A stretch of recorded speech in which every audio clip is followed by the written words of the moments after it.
Yesterday, with the college students, we were at brunch, and one of the missionaries, one of the students said, "Well, Father, when life gives you Folgers coffee, God tends to give you espresso." I think that's, when you first look at it, you're like, what the heck does that mean? But I think it's a lighthearted way of saying that when life feels bland or disappointing, God can still draw something rich, strong, and unexpected from it. And so today's reading, and also the example of our saint who are celebrating today, St. Martin de Porres, shows exactly how this happens. In his letter to the Romans, St. Paul reminds us at the beginning of the reading, the gifts and the call of God are irrevocable. God doesn't withdraw his plans just because our circumstances change or we make mistakes. The psalmist also, in the responsorial psalm today, adds, "The Lord listens to the needy," meaning that God doesn't wait for us to be perfect before he begins his work. He starts with what we bring him, even if it's our weakness or bitterness, but then he brews something beautiful out of it.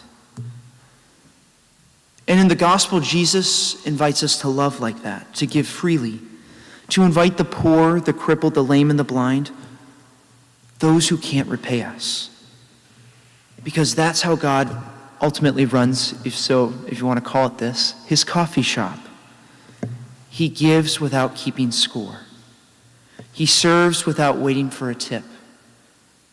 And he fills our empty cups long before we deserve a refill. And that's how our saint today, St. Martin de Porres, lived. He was born in Peru to a mixed race parents. He suffered a lot of discrimination and exclusion, even from the Dominicans.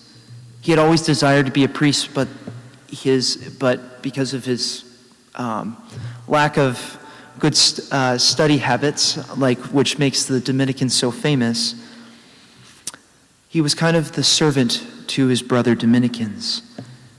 But yet he chose that humility and service instead of anger or resentment. He cared for the sick, he fed the poor. He poured out his love like a barista pouring one cup after another, quiet, faithfully, and joyfully. In the world's eyes, St. Martin de Porres' life was very, very simple. The Folgers kind of life.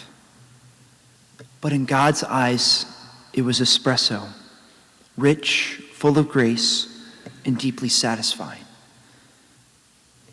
So today, as we get ready to receive Jesus here at the altar, remember this, that God's coffee shop is open to everyone. You don't have to show up to be perfect.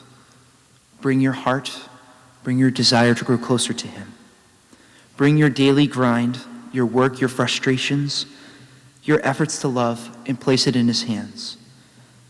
Because when life gives you that Folgers, God is already behind the counter, turning it into espresso.